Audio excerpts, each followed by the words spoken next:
Hola, hola, hola. ¿Qué tal? ¿Cómo están? Bienvenidos nuevamente. Este es el podcast de Yamin Construyendo Talento. Hoy tenemos un nuevo episodio de la temporada de planeamiento estratégico. Mi nombre es Fernando Gil Sanguinetti. Espero que te encuentres muy bien y en este episodio hablaremos sobre las estrategias corporativas genéricas, un tema apasionante que te va a ayudar a reflexionar y tomar conciencia de cuál es la orientación que le tienes que dar a tu compañía, cuál es la estrategia genérica en la que tienes que consolidarte y enfocarte. Vayamos a por ello. Antes se hablaba sobre dos estrategias para las compañías. Se decía producción masiva, que era como un extremo de las estrategias, y la otra era la diferenciación, o sea, meterte a un nicho, ¿de acuerdo? Entonces alguien puede hacer pastas de dientes para todo el mundo, y ahí tenemos excelencia operativa, y otra empresa podría ser, yo voy a fabricar pastas de dientes para aquellas personas que tienen las encías sensibles. Entonces se dan cuenta, hay una producción masiva, todo el mundo, la mayoría de gente utiliza una pasta de dientes regular, y por otro lado tenemos la pasta de diente para personas con las encías sensibles. Y ahí tienes, ¿no? Diferenciación y por otro lado producción masiva. Ha habido una evolución en estas distinciones y ahora se habla también de ese nicho o diferenciación y de masivo. Sin embargo, el nicho se ha abierto en otras dos posibilidades. O sea, el liderazgo en el producto, cuando la empresa tiene un producto único, y la intimidad con el cliente, que tiene que ver con una estrategia marcadamente diferente. Y por otro lado tenemos la excelencia operativa. Y esas son las tres estrategias competitivas genéricas de toda organización. Vayamos a hablar un poquito más en detalle. Imaginémonos una gráfica de tres ejes, como quien dice, el eje de las X, el eje de las Y y el eje de la Z, ¿de acuerdo? Y entonces, en uno de esos ejes tenemos la excelencia operativa. La excelencia operativa consiste en fabricar un producto con el menor costo y confiable. En la excelencia operativa, la empresa se involucra en un trabajo intenso de procesos estandarizados. Y una vez que el proceso está estandarizado, no se puede modificar, salvo que haya una innovación o una mejora continua. Pero lo que no se quiere es que cada vez que se lanza el proceso, alguien quiera innovar algo. Eso no funciona, porque la innovación tiene un costo, porque se ha hecho una investigación de mercado y se ha determinado que un gran porcentaje de la población que desea nuestro producto quiere ese producto así y no de otra manera. Lo quiere estandarizado y no de otra manera. ¿Qué sucede en un mercado de excelencia operativa? Hay muchos competidores y como hay muchos competidores, entonces los precios tienden a ser bajos, como por ejemplo el de la pasta de dientes normal, ¿de acuerdo? Y entonces, si hay muchos competidores porque el mercado es muy grande, la producción es muy alta, entonces los márgenes de ganancia son muy pequeños. Si los márgenes de ganancia son muy pequeños, es necesario que los costos sean bajos. Y para que los costos sean bajos, se define el procedimiento de bajo costo y le pedimos a la compañía, a cada uno de los trabajadores, que se enfoque y se concentre en producir de esta manera estandarizada a bajo costo y, entre comillas, que no piense. Obviamente, si se trata de hacer mejora continua para bajar los costos, mantenerlos, ¿no? O estandarizar aún más el producto, mejor. Pero esto no es algo que va a ocurrir de manera diaria y cotidiana, si bien hay que estar alerta, sino que por lo general hay un equipo de mejora continua al que se le delega esa responsabilidad. Entonces aquí tenemos ya en uno de los ejes la excelencia operativa, y una empresa puede decir, ese es mi mercado. Yo necesito producir productos estandarizados a bajo costo para poder venderlo a bajo precio y por eso y de esa manera llegar a una cantidad muy amplia del mercado y de la población. Y ahí tenemos esta producción en masa, excelencia operativa. De ahí tenemos los de nicho, ¿ok? Que son los otros dos ejes. Entonces, en uno de esos ejes podemos colocar, por ejemplo, liderazgo en producto. Cuando una empresa dice, yo quiero tener un producto líder en el mercado, y no tan solo líder, sino el mejor producto del mercado. Eso implica tener un producto único. Ejemplo, hay unas válvulas que más o menos tienen un tamaño de entre 2 y 4 centímetros, de milímetros, pero son unas válvulas pequeñísimas. Esas válvulas son unas válvulas cardíacas que se utilizan cuando bebés nacen con problemas al corazón. Y entonces, imagínense lo único de ese producto. ¿Cuánto puede costar ese producto? No sé, $50,000 podría costar esa válvula, pero 2, 3, 4 milímetros de tamaño, ¿no? Que cuando le hacen la operación a ese bebé pequeño, pues le colocan esa válvula. Liderazgo en producto, es el mejor producto, es un producto único.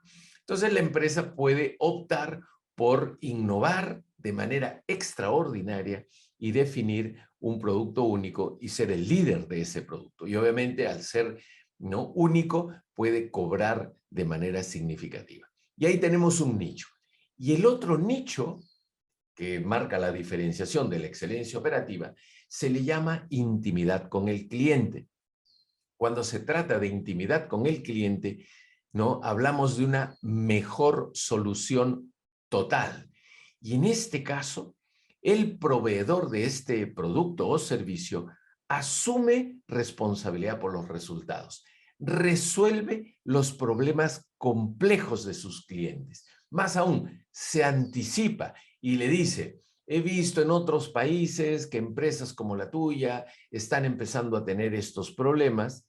Te recomiendo que empieces a hacer esto, yo te voy a hacer este acompañamiento para anticiparnos y que tú seas el líder en el mercado. ¿Ok? Entonces ahí tenemos las 3 estrategias competitivas genéricas de una organización y tienen como que una serie de aspectos diferenciados en los procesos, en la cultura, en inclusive el tipo de vendedor. Y vamos a poner un ejemplo. En excelencia operativa, la empresa que produce productos con excelencia operativa, menor costo y confiable, no tiene ni vendedores. Tienen unas empresas distribuidoras que a veces ni siquiera le pertenecen a la compañía, sino son otras, ¿no? Que vienen, recogen los productos y los despachan. O sea, imagínense el conocimiento que tiene el que conduce este camión, ¿no? Esta camioneta, ¿no? Que lleva el producto a los consumidores finales, que podría ser una tienda, ¿no? O sea, vendría a ser un B2B, ¿no? Business to business, ¿no? De empresa a empresa, que no conocen nada. Simplemente tiene este vehículo, se traslada, coge, baja y le entrega el producto al consumidor, que puede ser una empresa final o casi intermedio, ¿de acuerdo? Entonces es un vendedor como muy particular, un distribuidor, ni siquiera podríamos llamarle vendedor, es un despachador casi. En liderazgo en producto, hablemos de la válvula del corazón de los bebés recién nacidos. Me imagino que el vendedor, primero, tiene que ser pediatra. Segundo, tiene que ser cardiólogo. O sea, estamos hablando de un médico cardiólogo pediatra. Tiene que ser un científico. Tiene que conocer con lujo de detalles el producto. Y entonces no se trata de un vendedor despachador. Se trata de unas habilidades específicas.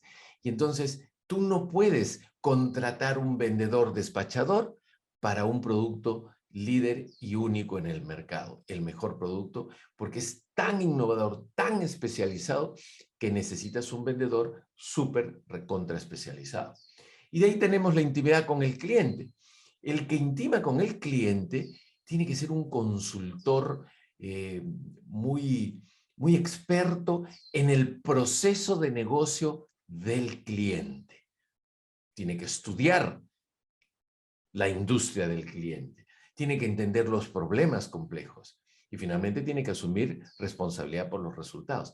O sea, me imagino casi a un coach haciendo muchas preguntas, haciendo mucha indagación e investigación del cliente, de la industria del cliente, del proceso de negocio del cliente, para poderlo acompañar y darle esta mejor solución global. Entonces te das cuenta cómo, para solo hablar del perfil del vendedor, cómo las 3 estrategias requieren cultura, perfiles, procesos bastante diferenciados. Ahora, tu empresa puede elegir una de las 3 y se recomienda que se elija una y solo una como la estrategia competitiva genérica de la organización. O sea, tú montas tu negocio o estás en tu negocio ya y dices, mi empresa creo que es de excelencia operativa. Ok, fantástico. Mi empresa es de liderazgo en producto. Perfecto. Mi empresa es de intimidad con el cliente. Y defines la estrategia competitiva genérica de tu organización. Y entonces ahí lo que vamos a tener, si estamos hablando de una gráfica de 3 ejes, vamos a tener, cuando tú definas la única estrategia competitiva genérica de tu organización, vas a tener un punto en una línea. Y claro, tus competidores están observándote y van a empezar a copiar lo que tú haces. Con el transcurrir de los años, terminan copiando lo que tú haces de manera estrategia competitiva y genérica, ¿no? Y terminas teniendo un competidor y ya no eres el del producto único, ya no eres el de la mejor solución total, sino que empiezas a ir como en una excelencia operativa, o sea, ya empieza tu producto a ser un producto masivo.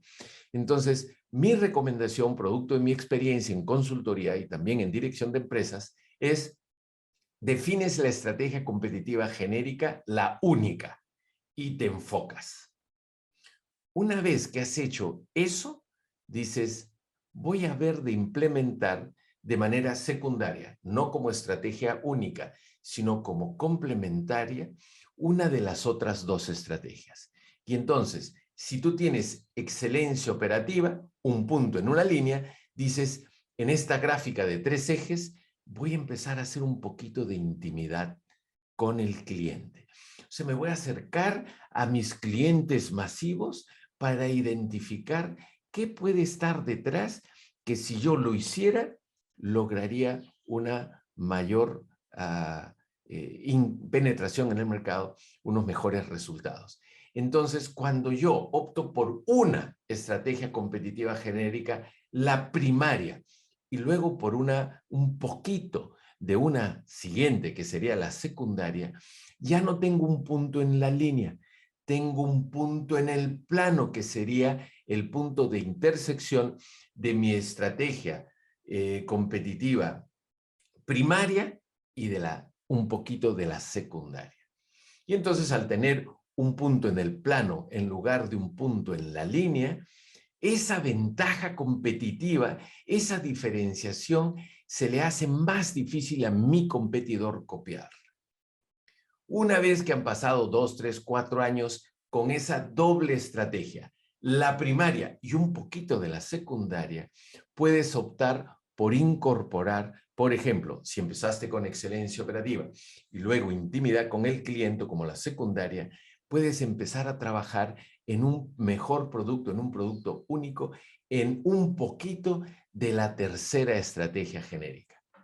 Tenías un punto en la línea, luego con la segunda estrategia competitiva genérica, un poco de ella, no hay intensidad, un poco de ella, logras tener un punto en el plano, y cuando incorporas un poco de la tercera estrategia competitiva genérica, ya no tienes un punto en la línea, en el plano, sino un punto en el espacio.